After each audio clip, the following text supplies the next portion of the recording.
जैसे रचना लोक का,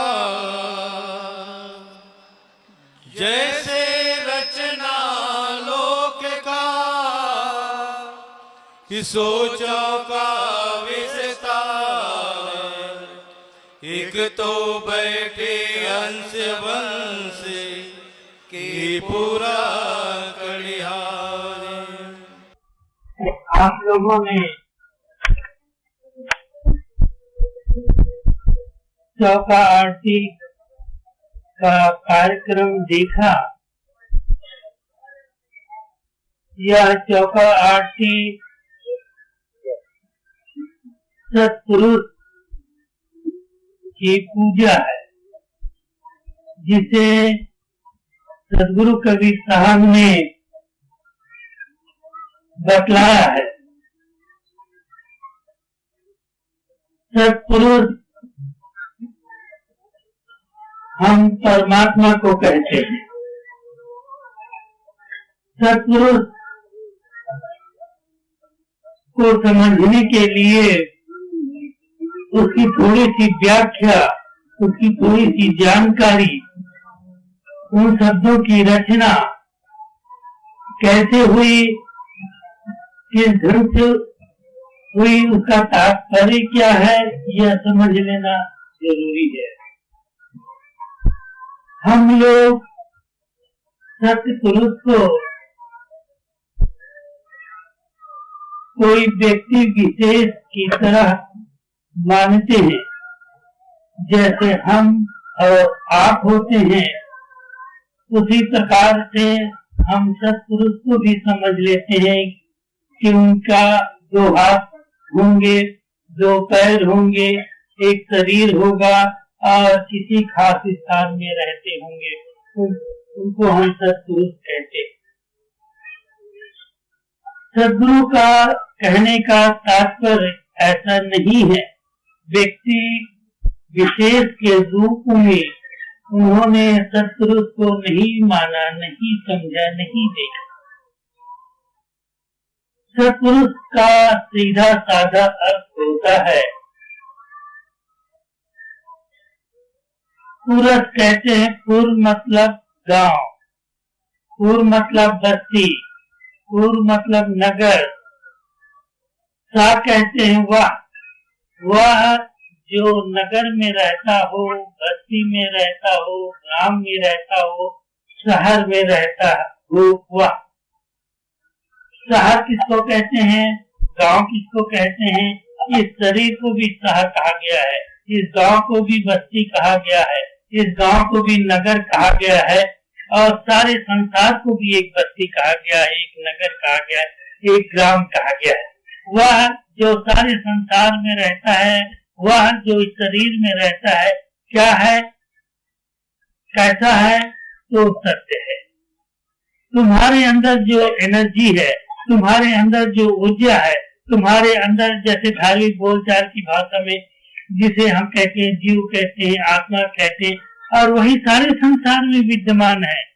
साहब कबीर कहते हैं, सब घट मेरा साइया सुनी सेज न कोई, साहब तेरी साहिबी सब घट रही समाये, जैसे मेहंदी के पात्र में लाली लखी न जाए। परमात्मा की लाली देखते हो, आप मेहंदी जानते हो नहीं, जो बाइयां लगाती हैं हाथों में, उसमें लाल रंग छिपा रहता है, किंतु जब उसी मेहंदी को खड़ल में, पत्थर में रगड़ दो तो उसकी लालिमा उभर जाती है। उसी प्रकार से परमात्मा सारे संसार में रमता है, सारे संसार में रहता है, लेकिन थोड़ी सी साधना की कसौटी चाहिए। थोड़ा सी साधना के मार्ग पर चलो तो परमात्मा सब जगह देख सकते हो। तो जो सब जगह रमता है, हम में रमता है, आप में रमता है, सारे संसार में रमता है, उसको क्या कहते हैं, पुरुष कहते हैं।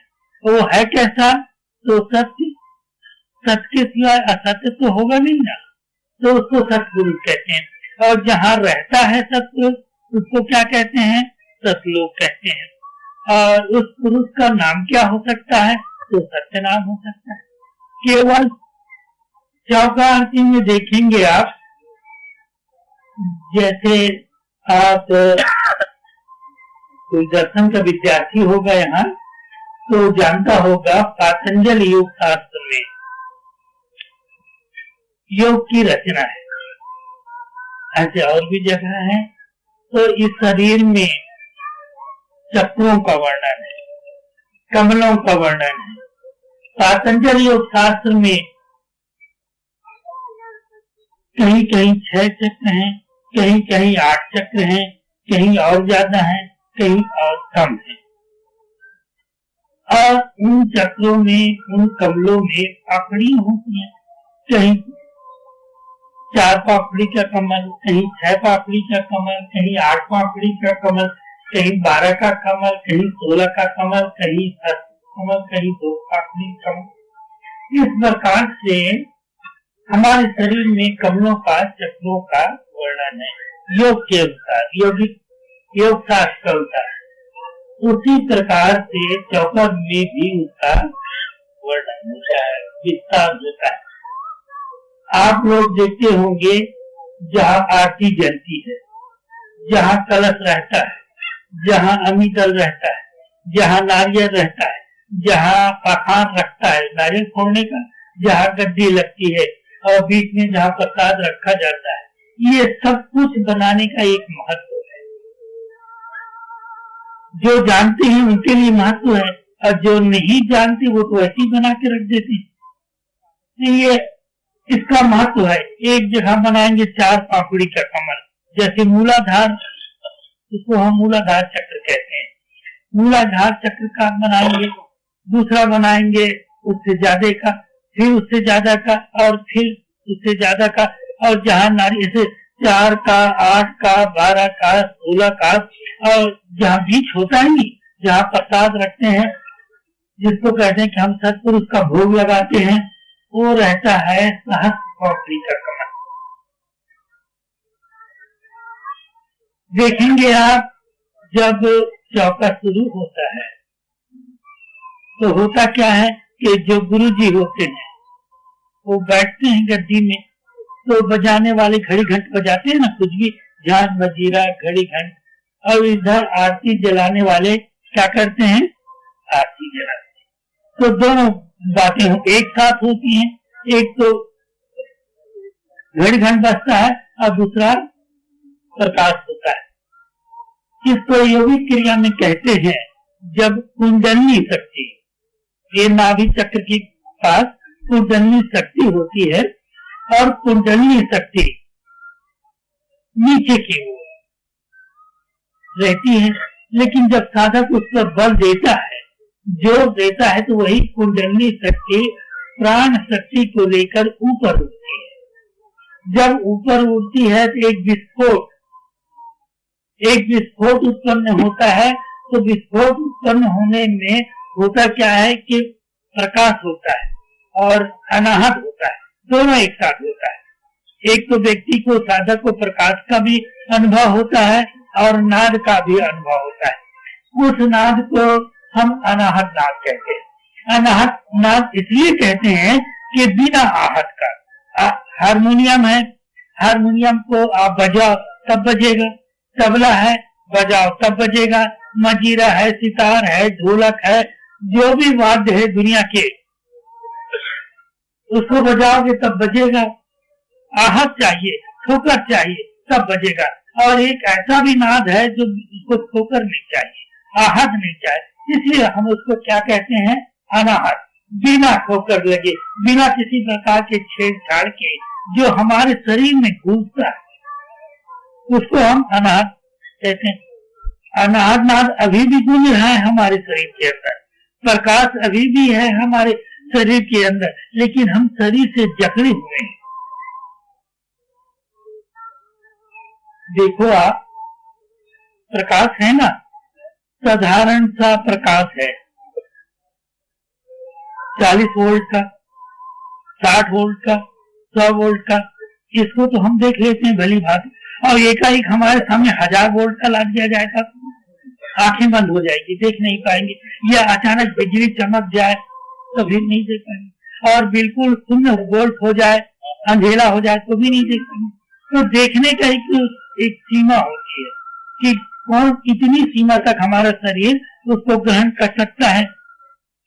मैं धीरे धीरे बोलूंगा, बिल्कुल कान में लगा के बोलूंगा तो भी आप नहीं सुन पाएंगे, और एकदम से गर्जना हो जाए तो भी नहीं सुन पाएंगे आप।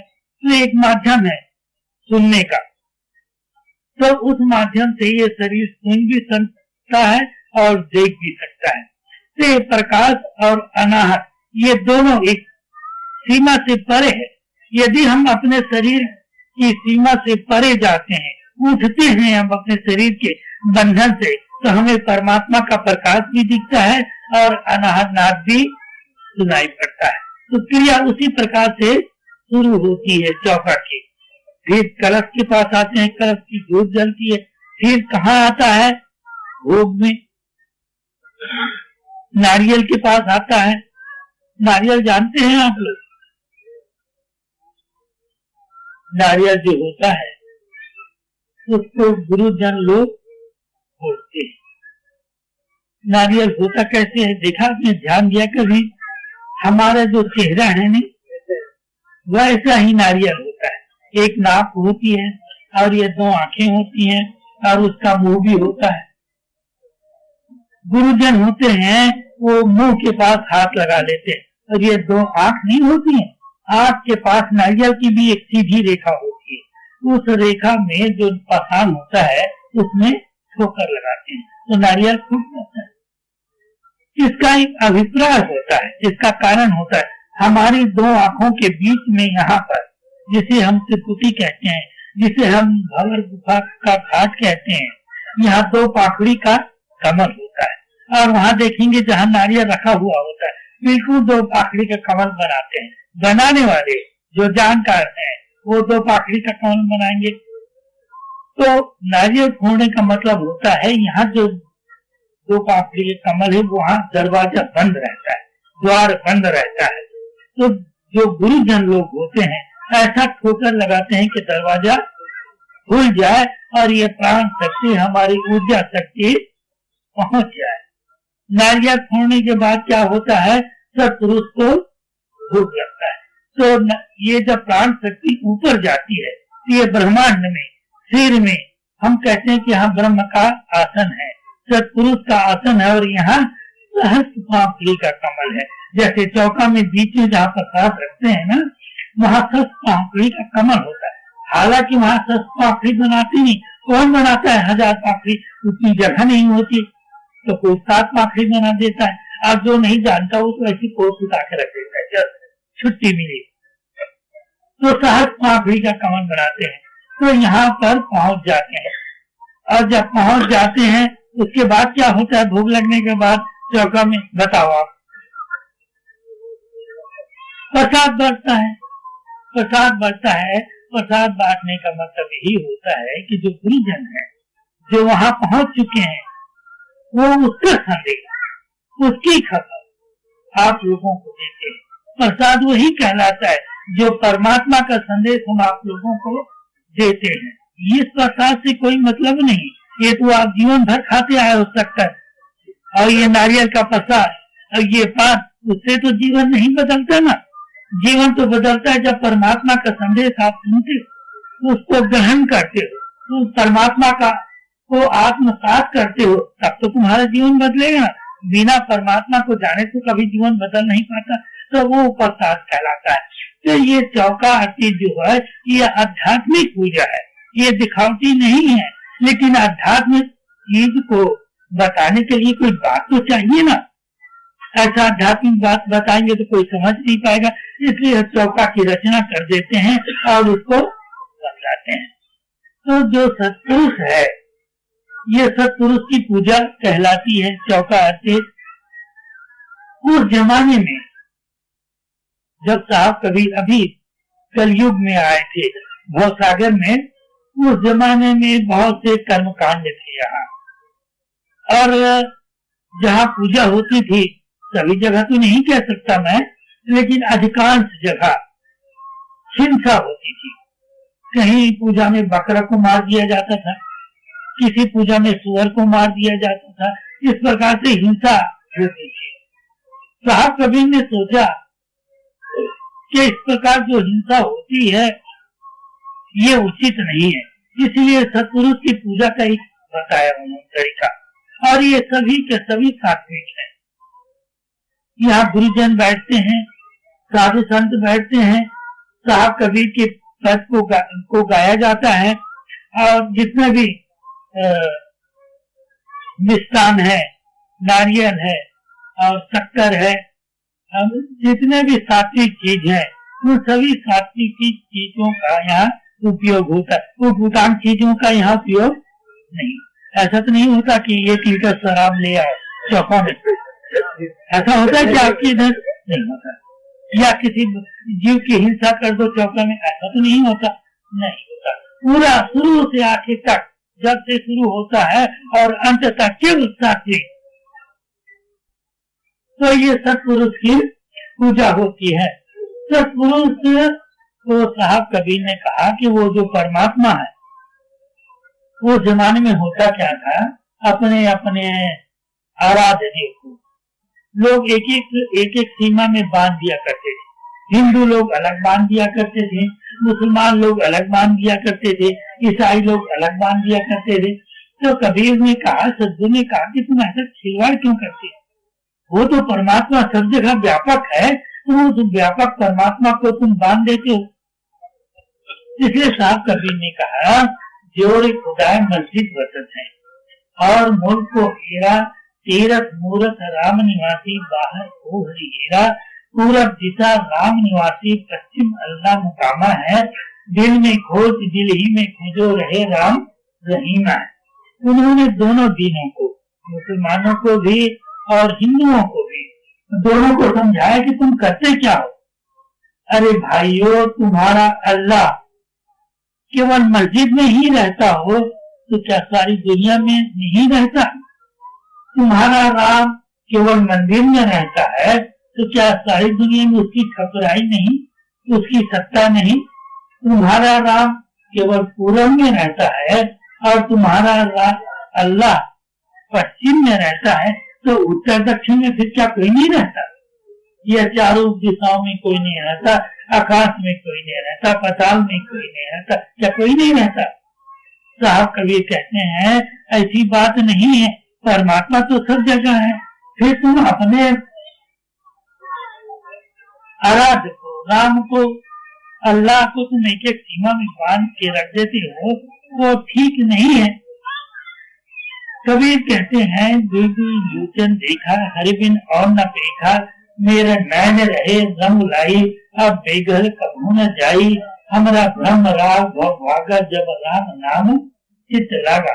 तो गुरु कहते हैं कि मैंने अपनी आंखों से, मैंने अपनी नजरों से सारे संसार को ढूंढ ढूंढ कर देख लिया, मुझे केवल परमात्मा का कोई दूसरा नजर ही नहीं आया। सारे संसार में मैंने परमात्मा को देखा, और हम देखते हैं तो क्या देखते हैं? इगड़म तिगड़म दूसरा तो दिखते ही नहीं है। परमात्मा तो वो कभी देख ही नहीं सकते। तो हम में और संत में केवल दृष्टि का फर्क होता है। जो संत होते हैं सारे संसार में परमात्मा को देखते हैं, और हम लोग जो होते हैं दुनियादार के लोग, वो देख ही नहीं पाते। इसलिए साहब कबीर कहते हैं, सारे संसार में कौन रहता है? परमात्मा को मैंने देखा, सारा संसार परमात्मा से ओतप्रोत है। गांव का क्या नाम है? रानीसर। ये गांव का नाम रानीसर है, और ये रानीसर के लोगों से मैं पूछता हूँ कि रानीसर गांव कहाँ है? बताओ तो आप, कहाँ है रानीसर गांव? किसको कहोगे आप रानीसर गांव? इस स्टेज को कह दो कि जहाँ मैं बैठ, इस कुटिया को कहोगे? किसको कहोगे? स्कूल है यहाँ, उसको कहोगे आप? खेतों को कहोगे? तालाब को कहोगे? नदी को कहोगे? किसको कहोगे रानीसर? ये सब मिलकर ना है, ये सब मिलकर ही तो रानीसर है। किसी एक जगह को तो नहीं बता पाते। तो जब आप अपने गांव को, जो छोटा सा गांव है, उसको आप एक जगह नहीं बता पाते, तो इतना बड़ा परमात्मा उसको तुम मंदिर में बांध देते हो कि बस मंदिर में परमात्मा है, तो ये ठीक नहीं हुआ ना। तुम कहते हो कि ये मस्जिद में है परमात्मा, तो ठीक नहीं हुआ ना। तो इसीलिए साहब कबीर कहते हैं कि परमात्मा तो सब जगह व्यापक है। और एक बात बड़े मजे की बात है कि साहब कबीर ने ही नहीं, सभी संतों ने ऐसी बात कही है। गोस्वामी जी कहते हैं, सिया राम मैं सब जग जानी, मैंने भगवान राम को और माता सीता को सब जगह देखा, सारे संसार में देखा। और उनके मानने वाले क्या कहते हैं, सिया राम को मैंने कौन सी मंदिर, ये बस तुम्हारे गांव के मंदिर में देखा, तो गलत नहीं हो जाता। गोस्वामी जी कहते हैं कि मैंने सारे संसार में देखा, और हम लोग कहते हैं बस केवल मंदिर में देखा। अरे भाई, सारे संसार में राम को देख लो, सीता को देख लो, तो झगड़ा ही ना हो। जो राम और जो सीता जी मंदिर में रहते हैं, वो मस्जिद में तो रहते हैं। एक हिंदू जो अपने भगवान को मंदिर में देख सकता है, वही हिंदू क्या अपने भगवान को मस्जिद में नहीं देख सकता? देख सकता है। क्या चर्च में नहीं देख सकता? देख सकता है। जो यहाँ देख सकता है वो सब जगह देख सकता है। और अगर नहीं देख सकता, ये पक्की बात समझो कि अपने राम को उसने मंदिर में देखा नहीं। तो इसलिए साहब कबीर कहते हैं कि वो परमात्मा तो सब जगह है, उसमें झगड़ा की बात ही नहीं है। और सकल सृष्टि का रचने वाला तो एक ही परमात्मा है ना। फिर उसके लिए तुम अलग अलग नाम दो, अलग अलग कहो कि मेरा परमात्मा बड़ा है, तुम्हारा परमात्मा छोटा है। बड़े छोटे को तोलने का तराजू तो आज तक बना नहीं, कि बना है तराजू ऐसा कि तौल दो। अरे हम दुनियादारी के लोगों को नापने का तराजू कि कौन बड़ा है और कौन छोटा है, तो महापुरुषों को, परमात्मा को कैसे तोलोगे कि कौन बड़ा है और कौन छोटा है। सदगुरु कहते हैं, भाई रे दो जगदीश कहाँ से आया, कहू कौने बौराया। अरे संसार तो एक है, जगत तो एक है, तो जगत का बनाने वाला भी तो एक है ना भाई, दो तो नहीं होता। और तुम कहते हो, हिंदू कहते हैं कि हमारा राम, मुसलमान कहते हैं हमारा खुदा।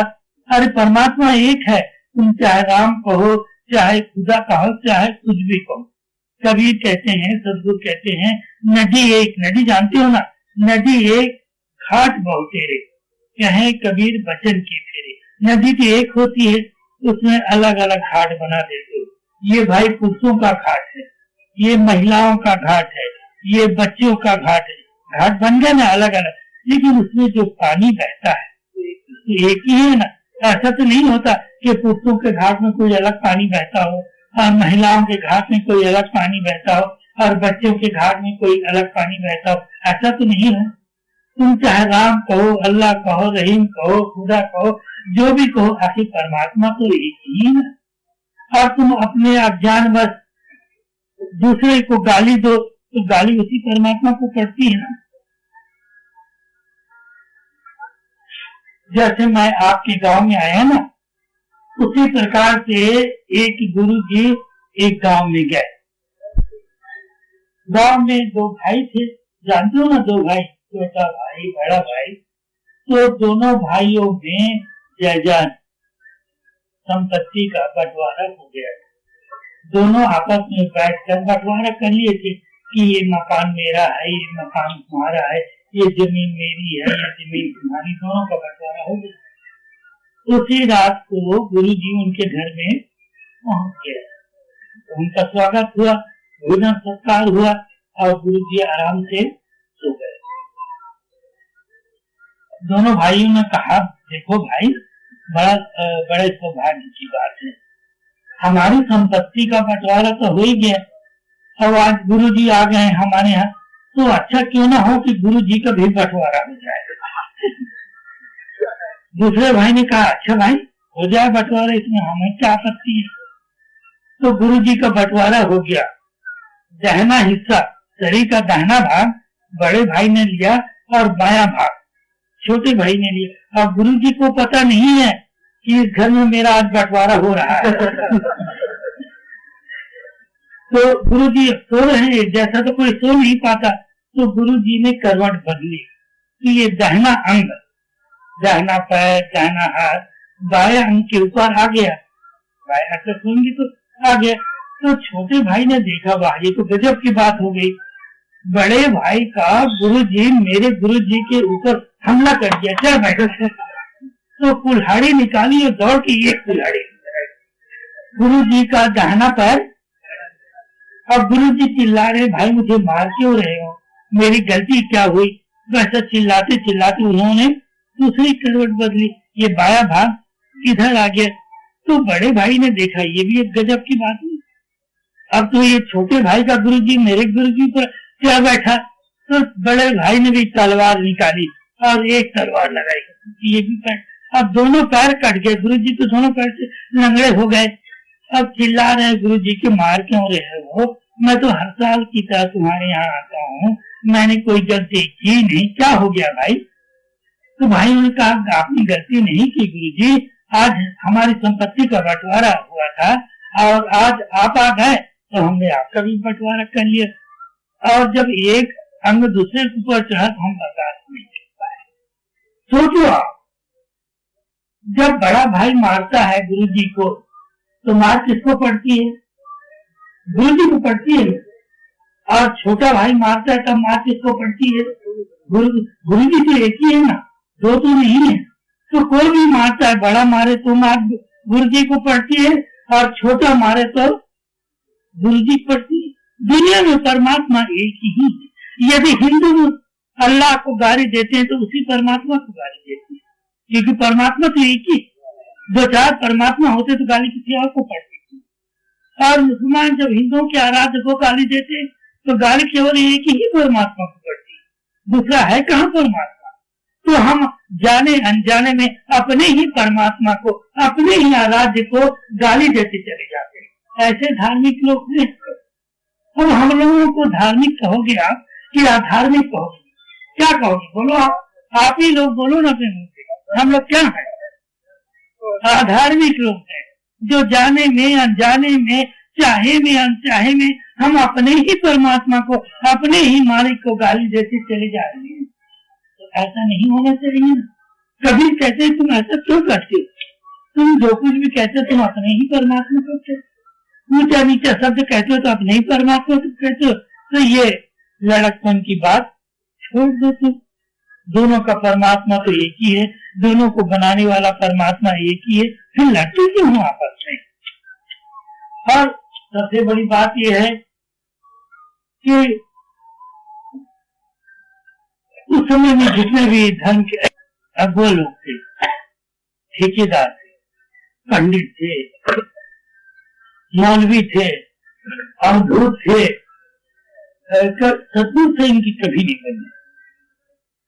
इसलिए नहीं बनी कि ये लोगों को गुमराह करते थे, सीधा साधा परमात्मा का रास्ता बतला देते तो बात दूसरी थी। तो ये कभी परमात्मा का रास्ता नहीं बतलाता, ये उठा कुछ भी बतला देते अपने स्वार्थ के लिए, उनका स्वार्थ का कोई मतलब नहीं था। ऐसा उनमें बात नहीं थी कि जीवों का कल्याण हो जाए, वो सोचते थे कि हमको रुपया पैसा मिले और हमारा कल्याण हो जाए। जैसे कभी पंथ में भी गुरुजन लोग ऐसे ही बतलाते हैं कि अपना कल्याण हो जाए, जीव चाहे 84 में जाए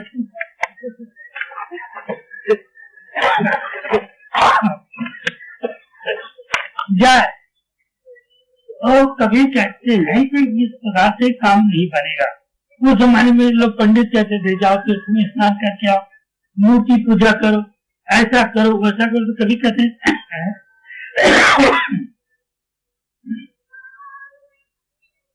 इन बातों से कभी बात बनने वाली नहीं है।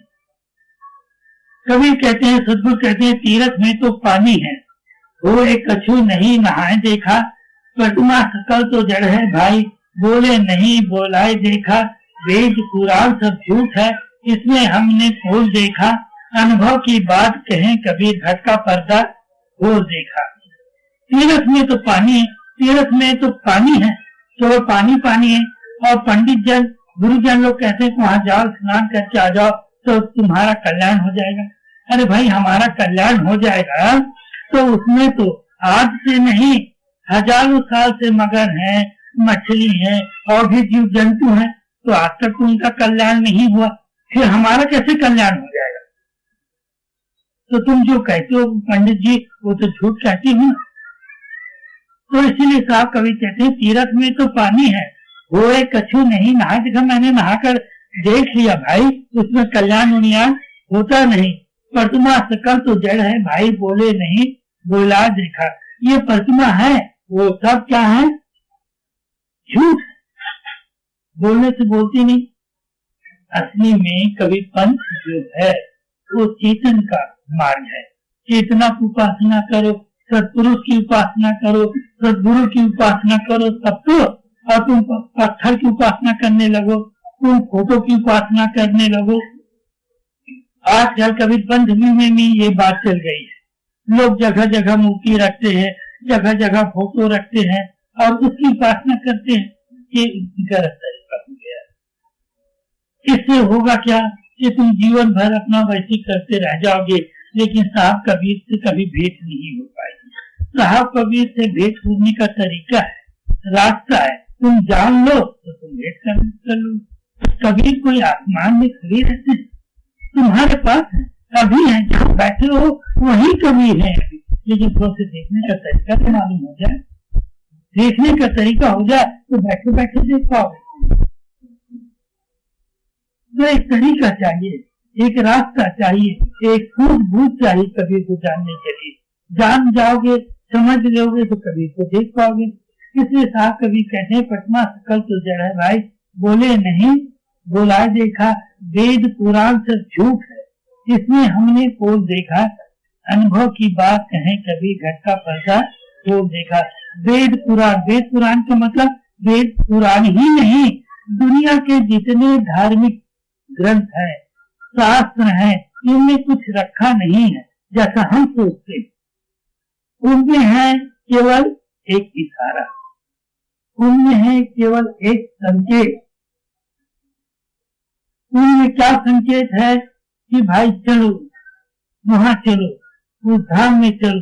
जैसे मैं कहूँ यहाँ बैठा हूँ ना, मैं यहाँ बैठा हूँ, ये पत्र जानते हो ना, चिट्ठी, टपाल कहते हैं गुजरात। कभी थोड़ा सा मुझको भी मान हो जाता है।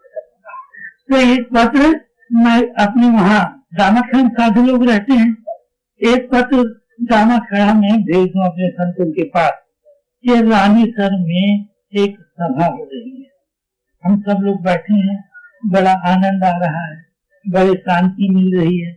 अब मेरे साधु लोग क्या करें, मेरे पत्र को पकड़ कर नाचने लगे कि बड़ा आनंद आ रहा है, बड़ी शांति आ रही है। तो क्या कहेंगे मेरे साधुओं को आप? बोलो ना आप लोग क्या कहेंगे? पागल कहोगे? हाँ सच्ची बात है, पागल है ना भाई।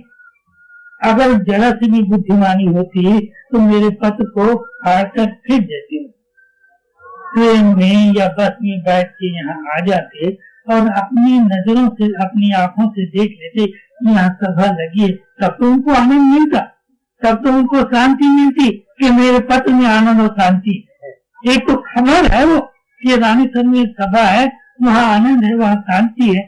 उसी प्रकार से जितने भी धार्मिक ग्रंथ हैं उसमें एक खबर है, एक संकेत है कि उस परम धाम में चलो, वहाँ आनंद मिलेगा, वहाँ शांति मिलेगी। लेकिन वहाँ कौन चलता है? कोई कदम ही नहीं बढ़ाता, वहाँ चलने के लिए कोई तैयार ही नहीं होता। बस यही अपने घर में ही गीता को पकड़ के नाच रहे हैं, अनुराग सागर को पकड़ के नाच रहे हैं, गीता को पकड़ के नाच रहे हैं, तो कहते हैं कि बड़ा आनंद है, बड़ी शांति। अरे वहाँ कहाँ आनंद, वहाँ शांति है। शांति तो वहाँ है जहाँ तुमको चलना है, जहाँ तुमको पहुँचना है, वहाँ तो आनंद है ना, वहाँ तो शांति है। इसलिए कभी कहते हैं वेद पुराण सब झूठ है, इसमें कुछ रखा नहीं। रखा तो वहाँ है जहाँ तुमको चलना है, जहाँ तुमको पहुँचना है। वेद पुराण सब झूठ है। इसमें हमने वो देखा, अनुभव की बात कहें कबीर कहते हैं कि अनुभव की बात, जब तुम्हें अनुभव होगा, जब तुम जीवन की गहराई में डूबोगे, तब क्या होगा, तुम्हें इन सारी चीजों का अनुभव होगा। आज तो ऐसा हो रहा है, एक बात है, जब हम अनंत परमात्मा साहब को जब ढूंढते हैं तो पहले अपने अंदर ढूंढो, जो सबसे नजदीक है। सबसे नजदीक तो अपना ही अंदर है ना, तो अपने अंदर को ढूंढ कर देखो, परमात्मा हमारे अंदर भी है, सारे संसार में तो है ही है।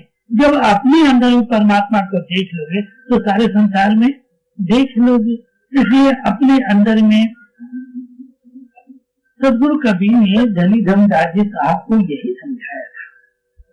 साहब ने कहा, एक घटने को बोला ताही, हे साहू तुम तीनों ताही, और ताही ने तीनों साहू की पूछा तो का पूछो अहम ब्रह्म का। धनी धमदास जी बैजपुर के थे ना, बनिया के अवतार थे ना, नैया के घर में जन्म लिए थे, इसलिए साहू कहलाते हो। तो धनी धमदास जी को कहते हैं कि तुम ये दुनिया भर के शालिग्राम के पुजारी थे पहले धमदास जी साहब। तो सदगुरु कहते हैं तुम ये शालिग्राम की पूजा करते हो, तुम्हारे घट में जो परमात्मा है तुम उसे ही नहीं जान पाते, तो इनको इनकी उपासना में रखा क्या है। तो तुम पहले तुम्हारे घट में जो परमात्मा है उसको तुम देख लो, जान लो, समझ लो, तो सारी बात बन जाती है। इसको फेंको तुम। तो उनके उपदेश से उन्होंने शालिग्राम वगैरह को सबको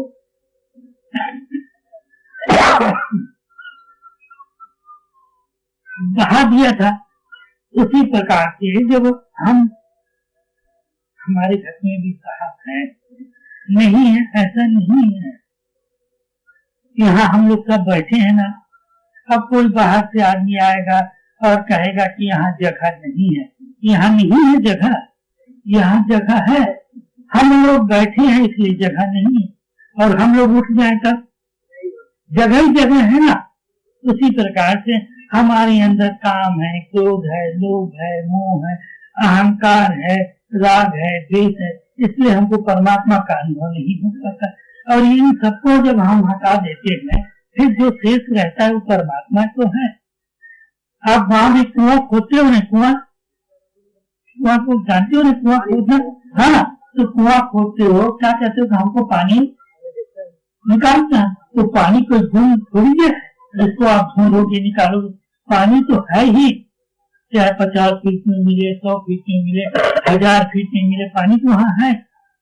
कुआं खोदने का मतलब होता है जो उसमें कंकड़ है, पत्थर है, मिट्टी है, उसको बाहर निकाल के फेंक देते हो। पानी तो वहाँ है ही है। परमात्मा तो हमारे अंदर में है ही है।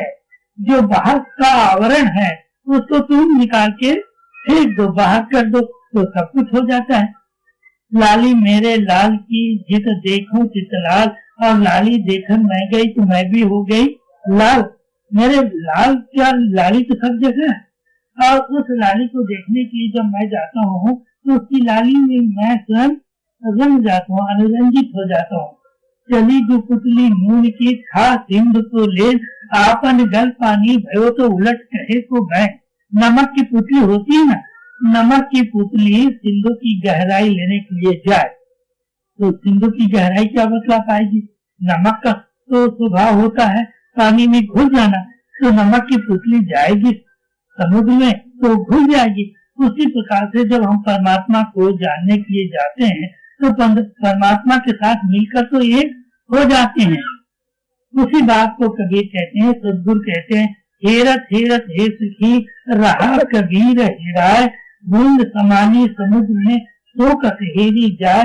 बूंद समानी समुद्र में जानत है सब कोई, और समुद्र समाना बूंद में तो जाने बिरला कोई। बूंद गिरती है आकाश से, बूंद गिरती है सागर में, समुद्र में पड़ती है बूंद, तो बूंद ये सोचती कि आज हम खो रही हैं, आज हम मिट रही हैं। अगर उनका ये मिटना है तो पाना क्या हो। मिटती नहीं बूंदे, पा लेती है समुद्र को। बूंद सागर में गिरती है और सागर को पा लेती है। सागर जैसा महान हो जाती है, सागर जैसा विशाल हो जाती है। पूरा तो उनका छोटा सा अस्तित्व होता है ना। उसी प्रकार से जब हम परमात्मा को पा लेते हैं, परमात्मा मिल जाते हैं, हमारा जो छोटा सा अस्तित्व है, हमारा जो छोटा सा घेरा है वो टूट जाता है, वो मिट जाता है, और हम परमात्मा जैसे विशाल हो जाते हैं, परमात्मा जैसे महान हो जाते। जल में कुंभ, कुंभ में जल है, बाहर भीतर पानी, फूटा कुंभ जल जल ही समाना, ये तक कठोर जानी। एक घड़ा है, जल में घड़ा है, और घड़े के अंदर भी जल है, बाहर और भीतर दोनों जल है, एक ही जल है, कोई अलग अलग जल नहीं है। क्यों किंतु दोनों अलग अलग क्यों हैं? वो घड़ा के कारण। घड़ा को फोड़ दो आप तो बाहर और भीतर का पानी एक हो जाए। उसी प्रकार से हमारे जो चेहरे में अविद्या का, माया का, भ्रम का जो घूंघट लगा हुआ है उसको हटा दो तो क्या हो जाएगा? एक ही हो जाए। घूंघट के पट खोले तो है पिया मिलेंगे। हमारे चेहरे में घूंघट का पर्दा लगा हुआ, उसको हटा दो तो मालिक तो हमारे सामने है, दूर थोड़ी है। केवल घूंघट उठाने की जरूरत है। तो हमारे अंदर जो भ्रम है, माया है, अविद्या है, उसको हटा दो तो परमात्मा तो हमारे अंदर है ही। तो आप लोग सब इसीलिए प्रयास करो कि आपके अंदर परमात्मा है, आपके अंदर मालिक है। तो कभी झूठ मत बोलो, कभी शराब मत पियो, कभी जुआ मत खेलो, कभी व्यभिचार मत करो। गलत मार्ग पर चलो ही मत। अच्छे मार्ग पर चलोगे तब तो अच्छे बनोगे ना भाई। कौन अच्छा बनाएगा तुमको? ये सुनते हो ना, एक जमाने में राक्षसों का और देवताओं का युद्ध हुआ था। उसमें किसका विजय हुआ था? देवताओं का। हम लोग क्या समझते हैं कि देवता मतलब जो एक अच्छा सा ताज लगा के आ जाए, मुकुट पहन के आ जाए, जैसे रामायण के सीरियल में देखते थे ना, महाभारत और जिसकी आकृति अच्छी हो, जिसका चेहरा अच्छा हो, वो क्या देवता। और राक्षस को क्या कहते हैं हम लोग? जिसके बड़े बड़े दांत हो, बड़ी बड़ी आंखें हो, जिसका डरावना चेहरा हो, वो राक्षस। ऐसा नहीं है। जिसके अंदर सत्य हो, जिसके अंदर प्रेम हो, जिसके अंदर अहिंसा हो, जिसके अंदर दया भाव हो, वो क्या है? देवता। ये सारे गुण आपके अंदर आ जाए तो आपसे बड़ा देवता दुनिया में और कौन हो जाए? होगा। आप कहीं सत्य का पालन करो, अहिंसा का पालन करो, सबके साथ प्रेम का व्यवहार करो, तो आपसे बड़ा देवता और कौन होगा भाई दुनिया में? अरे महात्मा गांधी तो हमारे जैसे हुए थे ना, आपके ही राज्य में पैदा हुए थे, पोरबंदर में। उनमें ये सारे महान गुण आ गए, इसलिए महात्मा बन गए, महान हो गए। और वही महान गुण आप में आ जाए तो महात्मा नहीं बनोगे आप। और यदि बुरे आचरण आप में आ जाए, आप शराब पीने लगो, मांस खाने लगो, दूसरी बहू बेटियों को बुरी निगाह से देखने लगो, तो फिर आपसे बड़ा राक्षस पीना मुश्किल है दुनिया में। तो आप ही देवता बन सकते हो और आप ही राक्षस बन सकते हो। बनना और बिगड़ना ये आपकी जवाबदारी की बात। यदि बनना चाहते हो आप, तो दुनिया में ऐसी कोई ताकत नहीं है जो आपको बिगाड़ दे। यदि आप बिगड़ना चाहो तो दुनिया में कोई ऐसी हस्ती भी नहीं है जो आपको बना दे। तो बनोगे तो आप खुद अपनी मर्जी से, और बिगड़ोगे तो अपनी मर्जी से। अब क्या होना है? आपको बनना है या बिगड़ना है, ये सोच के आप आगे के लिए कदम उठाएं।